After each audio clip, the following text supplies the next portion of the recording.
আমার একটা দুইটা পাকা না, 600 নূরের পাকা টান দিলাম ওই ময়দানের মধ্যে যাওয়ার জন্য। আমি এত জোরে টান দিয়েছি, আর ইব্রাহিম নবী তো ছুরি নামাচ্ছেন, এত জোরে আমি টান দিলাম, আমি এত জোরে টান দিয়েছি পশমের গোড়ায় গোড়ায় গাম বের হয়ে গেছে। মিনার ময়দানে গিয়ে তাকায় দেখি ইব্রাহিম নবীর ছুরি এখনো নামতেছে, গলায় লাগে না।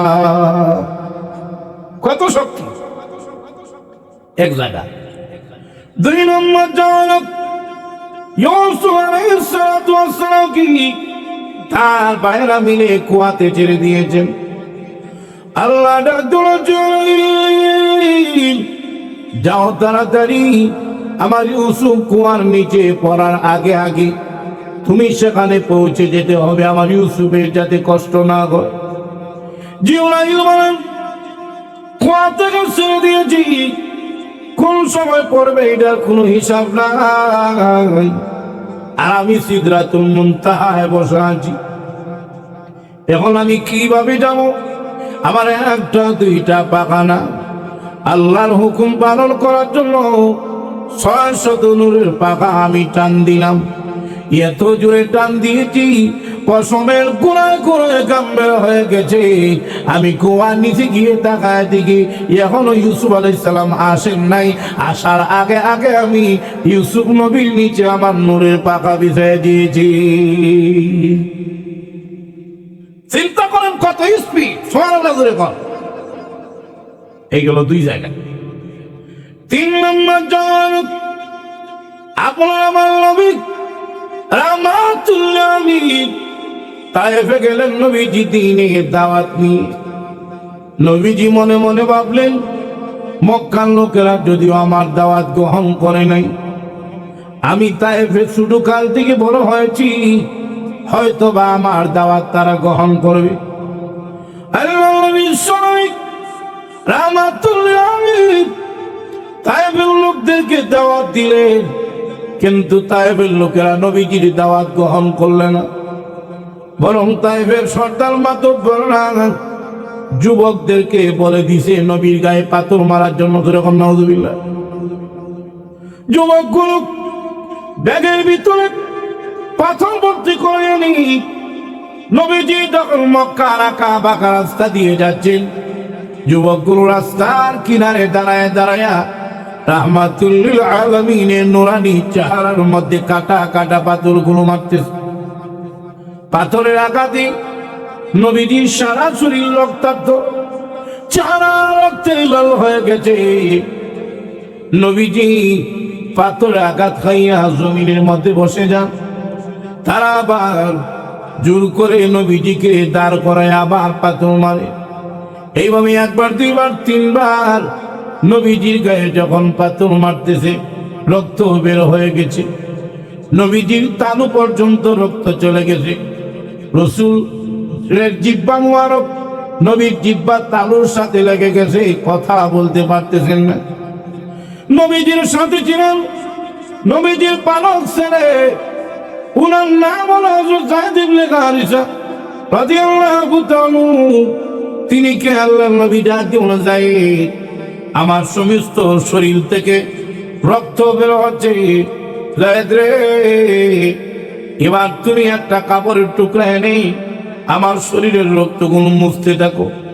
হযরত যায়েদ ইবনে হারিসা রাদিয়াল্লাহু তাআলা একটা রক্তের টুকরা, একটা কাপড়ের টুকরা এনে রাহমাতুল লিল আলামিনের শরীরের রক্তগুলো মালিশ করতেছেন।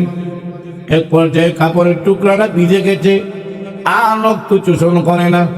চিন্তা করেন দ্বীনের নবীর শরীর থেকে কত রক্ত বের হয়েছে। বলেন, ইয়া রাসূলুল্লাহ, ইয়া হাবিবাল্লাহ, ওগো আল্লাহর নবী, আমার কাপড়টা তো ভিজে গেছে, আর রক্ত শোষণ করে না। এবার আল্লাহর নবী, উম্মতের কান্ডারি নবী, উম্মতের দরদি নবী, নিজ হাত দিয়ে চামড়ার মধ্যে এইভাবে রক্তগুলো মালিশ করতেছেন। হযরত যায়েদ বলেন, ইয়া রাসূলুল্লাহ, ইয়া হাবিবাল্লাহ, আল্লাহর নবী গো, যেই রক্ত শরীর থেকে বের হয়ে যায়, মালিশ যদি করেন এই রক্ত তো আর ভিতরে প্রবেশ করে না, তাহলে কেন আপনি মালিশ করেন? আল্লাহ নবী বলেন, আমিও জানি যে রক্ত শরীর থেকে বের হয়ে যায়, মালিশ করলে ওই রক্ত ভিতরে প্রবেশ করে না। কিন্তু কেন মালিশ করি যেন শিখে যায়। ওই তায়েববাসীরা যদিও আমাকে চিনতে পারে নাই, আমার রক্তকে চিনতে পারে নাই, আল্লাহর জমিনে যদি আমার রক্ত পড়ে যায়, আল্লাহর জমিন কিন্তু আমি নবীর রক্ত চিনতে একটা মুহূর্ত ভুল করবে না। এই রক্ত যদি জমিয়ে পড়ে, এই জমিন নবীর রক্তের লোড ওজন বহন করার যোগ্যতা জমিনে আর আছে নাকি? আল্লাহ টাকা দেখো আমার বন্ধুর গায়ে হামলা হচ্ছে, আমি আল্লাহ কোনো কিছু বলি না। এর কারণ হলো আমি আল্লাহ আমার বন্ধুর সাথে আমি ওয়াদায় আবদ্ধ হয়ে গেছি, আমার নবীকে ওয়াদা করেছি, নবী গো মা কানা আল্লাহু লিয়ুআযিবাহুম ওয়া আনতা বিহিম, ও নবী আপনি যেখানে আছেন আমি আল্লাহ আপনার উম্মতদেরকে আপনার অনুমতি ছাড়া আযাব দিব না। কারণ আমার নবী হলেন রাহমাতুল লিল আলামিন, রাহমাতুল লিল আলামিন আর গজব এক জায়গায় জমা হয় না। এখন যদি আমি আল্লাহ গজব দেই আমার নবীর নামের কলঙ্ক হবে। কিন্তু জিবরাইল তাকায় দেখো আমার বন্ধু রক্ত মালিশ করতেছে, রক্ত যাতে জমিনে না পড়ে, কিন্তু একটা রক্তের পিণ্ড নবীর চামড়া জুতা বেয়ে জমিনের দিকে আসতেছে, ঝুলন্ত অবস্থায় আছে। এটা কোন সময় পড়ে যায় ঠিক নাই। ও জিবরাইল যাও তাড়াতাড়ি আমার বন্ধু রক্ত জমিনে পড়ার আগে আগে আমার বন্ধুর পায়ে নিচে তোমার নূরের পাকা বিছায়া দাও। জিবরাইল বলেন, ও পৃথিবীর মানুষ, তখন আমি সিদরাতুল মুনতাহার মধ্যে বসা আর রক্তের গুঁড়া ফুলতেছে, কোন সময় হয়ে যায় এটার কোনো ঠিক নাই। আল্লাহর হুকুম পালন করার জন্য আমার একটা দুইটা পাকা না 600 নূরের পাকা দিয়ে টান দিলাম তায়েফের ময়দানে যাওয়ার জন্য। এত জোরে টান দিয়েছি পশমের গোড়ায় গোড়ায় ঘাম বের হয়ে গেছে। তায়েফের ময়দানে গিয়ে তাকায় দেখি রক্তের গুঁড়া এখনো ঝুলতেছে, হরার আগে আগে নবীজির পায়ের নিচে আমার নূরের পাকা বিছিয়ে দিয়েছে। আর ওজোরে কম না? তাহলে জিবরাইলের শক্তি কম না বেশি? ইয়া আল্লাহ, জোরে কম না? সেই জিবরাইল বলেন, ইয়া রাসূল ইয়া হাবিবাল্লাহ, ওগো আল্লাহর নবী, জান্নাতুল ফেরদৌস ভ্রমণ করার জন্য গেলাম, সেখানে একটা মাঠ পাইলাম। ওই মাঠের এক কিনার থেকে নিয়ে আরেক কিনারে যাওয়ার জন্য আমার একটা দুইটা পাকা না 600 নূরের পাকা ছেড়ে দিলাম। 1 ঘন্টা একদিন 2 দিন নয়, 1 সপ্তাহ 2 সপ্তাহ নয়, 1 মাস 2 মাস নয়, 1 বছর 2 বছর নয়। আল্লাহ নবী গো 600 নূরের পাকা দিয়া 70 বছর পর্যন্ত ওই মাঠের মধ্যে আমার পাকা নামাইলাম আর উঠাইলাম। 70 বছরের ভিতরে ওই জান্নাতুল ফেরদৌসের মাঠের কোনো কুল কিনারা আমি পাইলাম না। আমরা মুসলমানরা দুর্বল, এটা লাগে আমরা উপরে দোষ দিলাম, যেরকম দেখি না আমরা উল্টা দিতারি না তো, এটা লাগিয়া দেখেন না যখন ইসরায়েলের দিকে জায়গা সব মুসলমান নত হয়ে যায়, যেরকম না উল্টা দিতে পারি না। কিন্তু উল্টে না দিতে পারলেও একদিন না একদিন মুসলমানের বিজয় দিবেন কে? আল্লাহ। এক বেটা মাহফিল বইয়ে দিছে বাতাস সেটা বাতাস বুঝেন কেমন?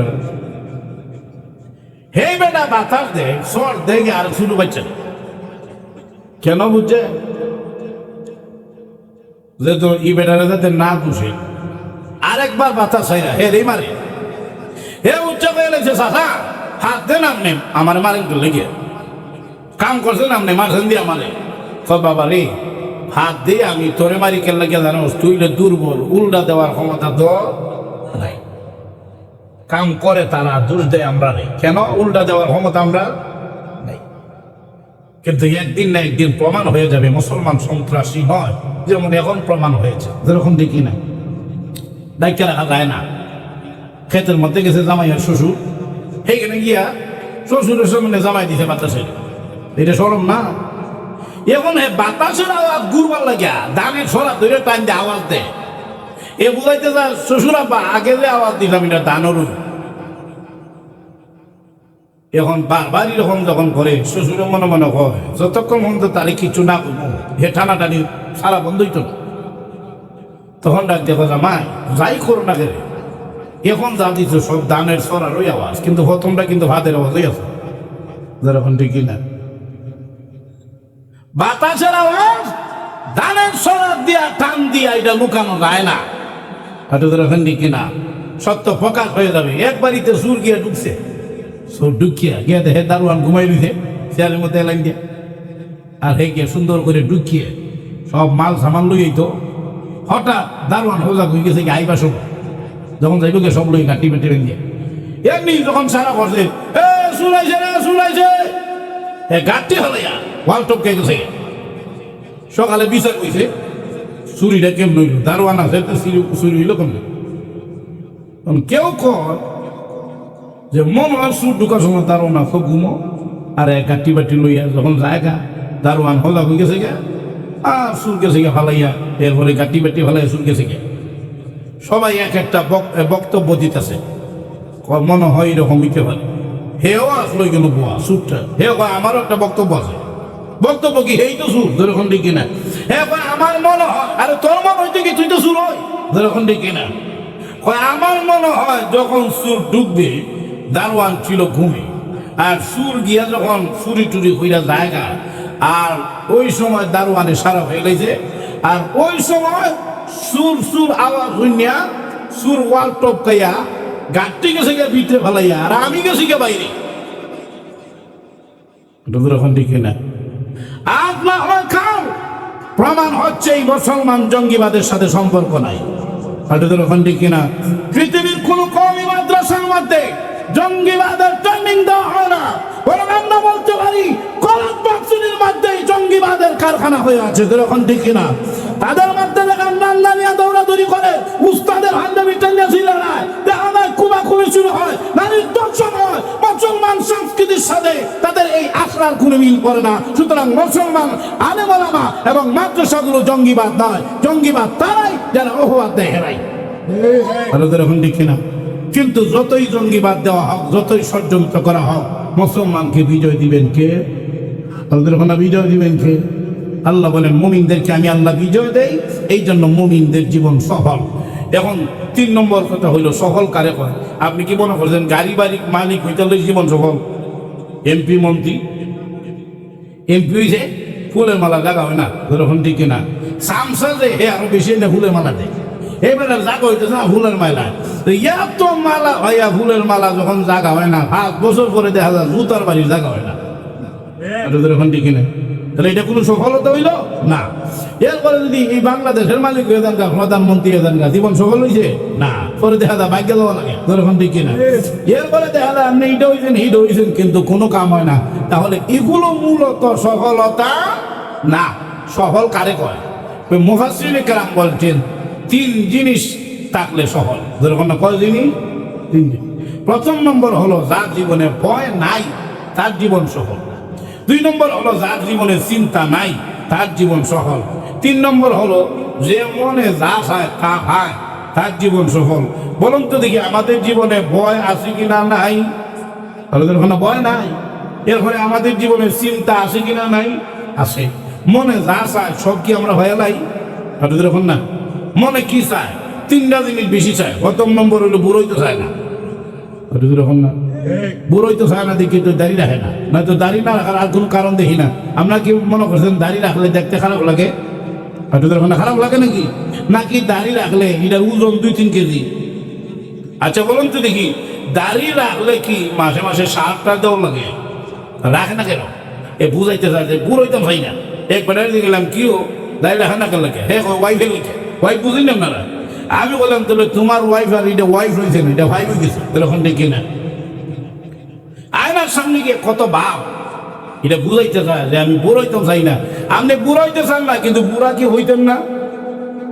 না হইতেন না। তাহলে মনের আশা পূরণ হয়েছে? পূরণ হয়েছে না। 2 নম্বর মনের চাহিদা কি? মরতে চাই না। মরতে চান না, কিন্তু মরণ আইনি। এখন আয় না, তাহলে 2 নম্বর মনে আশাও পূরণ হইল না। 3 নম্বর পুরুষের মনের চাহিদা হইলো বেশি বেশি বিয়া করতে, এটা পারেনি, এটা তো ওখানে পারে না। আল্লাহ বলেন মুমিনের কোনো আশা দুনিয়াতে পূরণ হবে না। আল্লাহ বলেন মুমিনদের সকল আশা আমি আল্লাহ জান্নাতে পূরণ করব। আর ওদের ওখানে সুবহানাল্লাহ, মা তাশতাহি আনফুসুকুম ওয়া লাকুম ফিহা মা তাদউন। আল্লাহ রাব্বুল আলামিন বলেন মুমিনের যা মনের চাহিদা আছে আমি আল্লাহ জান্নাতের ভিতরে পূরণ করব। মুমিনের প্রথম চাহিদা কি? বুড়া হতে চাই না, জান্নাতের ভিতরে বুড়া বুড়ি নেওয়া হবেই না। সুবহানাল্লাহ জুড়ে বলেন। আম্মা জান আয়েশাকে এক মহিলা এসে বলল, আম্মা জান নবীজিকে জিজ্ঞাসা করবেন আমি বুড়ি জান্নাতে যাইনি। রাসূল জানিয়ে দিলেন, আয়েশা বুড়িরা জানিয়ে দাও জান্নাতের ভিতরে বুড়া বুড়ি নেওয়া হবে না। এখন এই কথা শুনে মহিলা বিছনা থেকে উঠতে পারে না। আম্মা জান আয়েশা বলেন, আল্লাহর নবী গো আপনি যে বলেছেন বুড়া বুড়ির জন্য জান্নাত নাই, মহিলা তো অসুস্থ হয়ে বিছনা থেকে উঠতে পারে না। রাসূল বলেন, আয়েশা তুমি আমার কথা বুঝো নাই, বুড়ি আমার কথা বুঝে নাই। আমি আসলে হাসি দিয়ে আনন্দ করেছি, আনন্দে কথা বলেছি, মজা করেছি। রাসূল মাঝে মাঝে উম্মতদের সাথে মজা করতেন, আনন্দ করতেন। বাবা যদি একেবারে কাঁদতে রইব, ঘরের মধ্যে বসে দেখে বাচ্চা কাচ্চাও কাঁদতে রইব, আর ওরকম দেখি না। রাসূল মাঝে মাঝে আনন্দ করতেন, যেমন রাসূল খেজুর খাচ্ছেন, হযরত আলীও খেজুর খাচ্ছেন। রাসূল খেজুর খাইয়া খেজুরের বিচিগুলো হযরত আলীর সামনে নিয়ে জমা করে রাখে। এক পর্যায়ে রাসূল ডাক দিয়ে বলেন, আলী রে তোমার সামনে এত খেজুরের বিচি দেখা যায়, মানুষ দেখলে কইব তুমি ভেটু, অথচ বিচিগুলো কে রাখছে? রাসূলই রাখছে। তোমার সামনে খেজুরে এত বেশি দেখা যায়, মানুষ দেখলে বলবে তুমি ভেটু। হযরত আলী হেসে দিয়ে বলেন, আল্লাহর নবী গো আমার সামনে এত খেজুরের বিচি থাকলে মানুষ যদি আমারে ভেটুক বলে, আপনার সামনে খেজুরের কোনো বিচি নাই, মানুষ দেখলে বলবে আপনি বিচি সহ খাইয়া লাইছেন। রাসূল এইভাবে উম্মতের সাথে মাঝে মাঝে আনন্দ করতেন। সুবহানাল্লাহ বলেন। তুমি আমার কথা বুঝো নাই, বুড়ি আমার কথা বুঝে নাই। আমি বলেছি বুড়া বুড়ির জন্য জান্নাত নাই, এর অর্থ হলো জান্নাতে নিবে না এমন তা না। আল্লাহ যখন 80 বছরের বুড়াকে জান্নাতে নিবেন, 30 বছরের যুবক বানাবেন, আর 60 বছরের বুড়িকে জান্নাতে নেওয়ার সময় মহান আল্লাহ 16 বছরের যুবতী বানাই আল্লাহ জান্নাতের ভিতরে নিবেন। তাহলে জান্নাতে কি বুড়া বুড়ি আছে? এই আশা কি দুনিয়াতে পূরণ হইব না জান্নাতে? 2 নম্বর, মরতে চাই না। আল্লাহ রাসূল বলেন মরণটাকে দুম্বার আকারে জবাই করা হবে, আর বলা হবে ও জান্নাতীরা আরামের ঘুম ঘুমাইতে থাকো, মরণ জবাই হয়ে গেছে, আর কোনোদিন জান্নাতের ভিতরে মরণ প্রবেশ করবেন। আর সুবহানাল্লাহ। 3 নম্বর হলো বেশি বেশি বিয়া করা, এরকম দেখি না। কিন্তু এই আশা দুনিয়াতে পূরণ হয় না, জান্নাতের ভিতরে পূরণ হবে। সুবহানাল্লাহ যখন আরো যখন সুবহানাল্লাহ বলে হুজুর এটা কেমনে পূরণ হইব?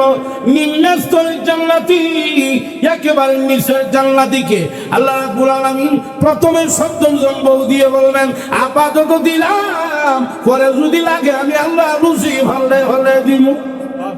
গিয়াই 70 জন। সুবহানাল্লাহ যখন এরপরে বাগানের ভিতরে আপনি যাবেন, বাগানের ভিতরে অনেকের শখ থাকে বউ বাচ্চা লইয়া বাগানে ঘুরতো, যেরকম দেখি না।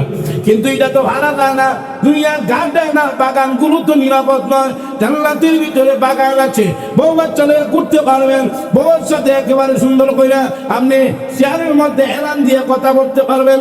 জান্নাতের ভিতরে ফলের কোনো অভাব নাই। আল্লাহ পাক কোরআনের মধ্যে নানান প্রকারের জান্নাতি ফলের কথা আল্লাহ উল্লেখ করেছেন।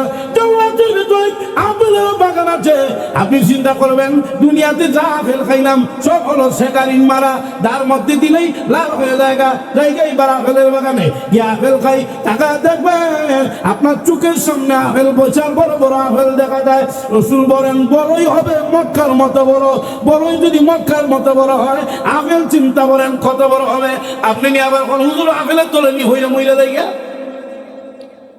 মরতেন না, কারণ আপনি হবেন 60 হাত লম্বা। সুবহানাল্লাহ কন্যা আমরা সিনা রইব মোটামুটি 7 হাত। সুবহানাল্লাহ কন্যা তোমরা আপনি চিন্তা করবেন আপেল খাওয়ার জন্য এই মাত্র আপনি নিয়ত করবেন খাওয়ার জন্য, আপনার সামলাইয়া 2 ভাগ সাথে সাথে হয়ে যাবে। এমনি তাকায় দেখবেন আপেলের ভিতরে সুন্দরী রমণী অলংকার লাগাইয়া এক হুরপরি 16 বছরের যুবতী ওই আপেলের ভিতরে ঘুমটা দিয়ে বসে আছে। তখন আপনি কইবেন সুবহানাল্লাহ, এই কি দেখলাম? এমনি আল্লাহর পক্ষ থেকে আওয়াজ আসবে, বান্দা রে ঘাবড়ায় যা, চিন্তা কোনো কারণ নাই রে বান্দা, চিন্তা করো না। তুমি দুনিয়াতে বেগানা নারীর দিকে তাকাও নাই, কেন তাকাও নাই? ইন্নী আখাফুল্লাহ, আমি আল্লাহরে ডরাইয়া বেগানা নারীর দিকে তাকাও নাই। জান্নাতি নারী পাওয়ার আশায় আমি আল্লাহ জান্নাতের আপেলের ভিতরে তোমার বউ পুরস্কার দিলাম, বাড়ি লইয়া যাও। মাসে মাসে বিয়া করা এই আশা কি দুনিয়াতে পূরণ হইব না জান্নাতে? কোন জায়গা পূরণ হইব বলেন তো দেখি? দুনিয়াতে বুড়া হইতে চাই না, বুড়া হয়ে যায়গা। দুনিয়াতে মরতে চাই না, মারা যায়। দুনিয়াতে মরণের আশা, যে মনের যে আশা, এটাও পূরণ হয় না। তাহলে দুনিয়াতে আমাদের জীবন সফল নয়। মূল সফলতা হলো জান্নাত। ঘুমে গেছে নাকি? মূল সফলতা কোন জায়গায়? জান্নাতে। এই জন্য আল্লাহ বলেন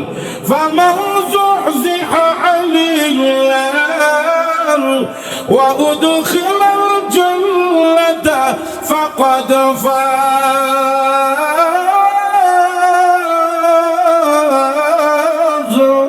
আল্লাহ বলেন মুমিনের জীবন তখন সফল হবে যখন সে জান্নাতি জিন্দেগি লাভ করতে পারবে আর জাহান্নামের আগুন থেকে মুক্তি লাভ করতে পারবে। আল্লাহ বলেন ফাকাদ ফাজ, তখনই মুমিন সফল। আম্মা জান আয়েশাকে এক মহিলা এসে বলল, আম্মা জান নবীজিকে জিজ্ঞাসা করবেন আমি বুড়ি জান্নাতি দেখিনি। রাসূল জানিয়ে দিলেন, আয়েশা বুড়ির জানালা দাও, জান্নাতের ভিতরে বুড়া বুড়ি নেওয়া হবে না। এখন এই কথা শুনে মহিলা বিছনা থেকে উঠতে পারে না। আম্মা জান আয়েশা বলেন, আল্লাহর নবী গো, আপনি যে বলেছেন বুড়া বুড়ির জন্য জান্নাত নাই, মহিলা তো অসুস্থ হয়ে বিছনা থেকে উঠতে পারে না। রাসূল বলেন, আয়েশা তুমি আমার কথা বুঝো নাই, বুড়িও আমার কথা বুঝে নাই। আমি আসলে হাসি দিয়ে আনন্দ করেছি, আনন্দের কথা বলেছি, মজা করেছি। রাসূল মাঝে মাঝে উম্মতদের সাথে মজা করতেন, আনন্দ করতেন। বাবা যদি একেবারে কাঁদতে রইব, ঘরের মধ্যে বয়ে দেখে বাচ্চা কাচ্চাও কাঁদতে রইব। রসুল মাঝে মাঝে আনন্দ করতেন, যেমন রসুলের খেজুর খাচ্ছেন, হযরত আলীও খেজুর খাচ্ছেন। রসুল খেজুর খাইয়া খেজুরের বিচিগুলো হযরত আলীর সামনে নিয়ে জমা করে রাখে। এক পর্যায়ে রসুল ডাক বলেন, আলী রে, তোমার সামনে এত খেজুরের বিচি দেখা যায়, মানুষ দেখলে কইব তুমি ভেটু। অথচ বিচিগুলো কে রাখছে? রসুলই রাখছে। তোমার সামনে খেজুরে এত বেশি দেখা যায়, মানুষ দেখলে বলবে তুমি ভেটু। হযরত আলী হাসি দিয়ে বলেন, আল্লাহর নবী গো, আমার সামনে এত খেজুরের বিচি থাকলে মানুষ যদি আমার ভেটুক বলে, আপনার সামনে খেজুরের কোনো বিচি নাই, মানুষ দেখলে বলবে আপনি বিচি সহ খাইয়ে লাইছেন। রসুল এইভাবে উম্মতের সাথে মাঝে মাঝে আনন্দ করতেন। সুবহানাল্লাহ বলেন। তুমি আমার কথা বুঝো নাই, বুড়িও আমার কথা বুঝো নাই। আমি বলেছি বুড়া বুড়ির জন্য জান্নাত নাই, এর অর্থ হলো জান্নাতে নিবে না, এমন তা না। আল্লাহ যখন 80 বছরে বুড়াকে জান্নাতে নিবেন, 33 বছরের যুবক বানাবেন, আর 60 বছরের বুড়িকে জান্নাতে নেওয়ার সময় মহান আল্লাহ 16 বছরের যুবতী বানাই আল্লাহ জান্নাতের ভিতরে নিবেন। তাহলে জান্নাতে কি বুড়া বুড়ি আছে? এই আশা কি দুনিয়াতে পূরণ হইব না জান্নাতে? 2 নম্বর, মরতে চাই না। আল্লাহ রসুল বলেন মরণটাকে দুম্বার আকারে জবাই করা হবে, আর বলা হবে ও জান্নাতীরা আরামের ঘুম ঘুমাইতে থাকো, মরণ জবাই হয়ে গেছে, আর কোনোদিন জান্নাতের ভিতরে মরণ প্রবেশ করবে না। আর সুবহানাল্লাহ। 3 নম্বর হলো বেশি বেশি বিয়া করা, যেরকম দেখি না। কিন্তু এই আশা দুনিয়াতে পূরণ হয় না, জান্নাতের ভিতরে পূরণ হবে। সুবহানাল্লাহ। যেরকম আরো যেরকম না সুবহানাল্লাহ বলে হুজুর এটা কেমনে পূরণ হইব? নিম্নস্তরের জান্নাতি, একেবারে নিচের জান্নাতিকে আল্লাহ রাব্বুল আলামিন প্রথমে 70 জন বউ দিয়ে বলবেন আপাতত দিলাম, পরে যদি লাগে আমি আল্লাহ রুচি ভালো হলে দিব। গিয়াই 70 জন। সুবহানাল্লাহ। যেরকম না। এরপরে বাগানের ভিতরে আপনি যাবেন, বাগানের ভিতরে অনেকের সব থাকে বউ বাচ্চা লইয়া বাগানে ঘুরতো, যেরকম দেখি না। কিন্তু এটা তো ভাড়া যায় না, দুনিয়া গার্ডেন আর বাগানগুলো তো নিরাপদ নয়। জান্নাতের ভিতরে বাগান আছে, বউ বাচ্চা নিয়ে করতে পারবেন, বউয়ের সাথে একেবারে সুন্দর করে আপনি চেয়ারের মধ্যে এলান দিয়ে কথা বলতে পারবেন। জান্নাতের ভিতরে ফলের কোনো অভাব নাই। আল্লাহ পাক কোরআনের মধ্যে নানান প্রকারের জান্নাতি ফলের কথা আল্লাহ উল্লেখ করেছেন। জান্নাতের ভিতরে আপেলের বাগান আছে। আপনি চিন্তা করবেন দুনিয়াতে যা আপেল খাইলাম সব হলো সেকারিন মারা, তার মধ্যে দিলেই লাল হয়ে জায়গায় আপেলের বাগানে কি আপেল খাই টাকা দেখবেন আপনার চোখের সামনে আপেল বছর বড় বড় আপেল দেখা যায়।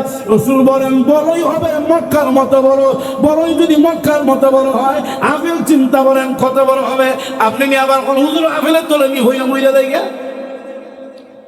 মরতেন না, কারণ আপনি হবেন 60 হাত লম্বা। সুবহানাল্লাহ যখন না আপনার সিনা রইব মোটামুটি 7 হাত। সুবহানাল্লাহ কন্যা তোমার চিন্তা করবেন আপেল খাওয়ার জন্য, এই মাত্র আপনি নিয়ত করবেন খাওয়ার জন্য আপনার সামনে 2 ভাগ সাথে সাথে হয়ে যাবে। এমনি তাকায় দেখবেন আপেলের ভিতরে সুন্দরী রমণী অলংকার লাগাইয়া এক হুরবরি 16 বছরের যুবতী ওই আপেলের ভিতরে ঘুমটা দিয়ে বসে আছে। তখন আপনি কইবেন এই সুবহানাল্লাহ এই কি দেখলাম? এমনি আল্লাহর পক্ষ থেকে আওয়াজ আসবে বান্দা ঘাবড়ায় যাও না, চিন্তার কোনো কারণ নাই রে বান্দা, চিন্তা করো না। তুমি দুনিয়াতে বেগানা নারীর দিকে তাকাও নাই, কেন তাকাও নাই? ইন্নী আখাফুল্লাহ, আমি আল্লাহরে ডরাইয়া বেগানা নারীর দিকে তাকাও নাই। জান্নাতে নারী পাওয়ার আশায় আমি আল্লাহ জান্নাতের আপেলের ভিতরে তোমার বউ পুরস্কার দিলাম, বাড়ি লইয়া যাও। মাসে মাসে বিয়া করা এই আশা কি দুনিয়াতে পূরণ হইব না জান্নাতে? কোন জায়গায় পূরণ হইব বলুন তো দেখি? দুনিয়াতে বুড়া হইতে চাই না, বুড়া হয়ে জায়গা, দুনিয়াতে মরতে চাই না, মারা যায়, দুনিয়াতে মরণের আশা, যে মনের যে আশা এটাও পূরণ হয় না, তাহলে দুনিয়াতে আমাদের জীবন সফল নয়। মূল সফলতা হলো জান্নাত। ঘুমে গেছে নাকি? মূল সফলতা কোন জায়গায়? জান্নাতে। এই জন্য আল্লাহ বলেন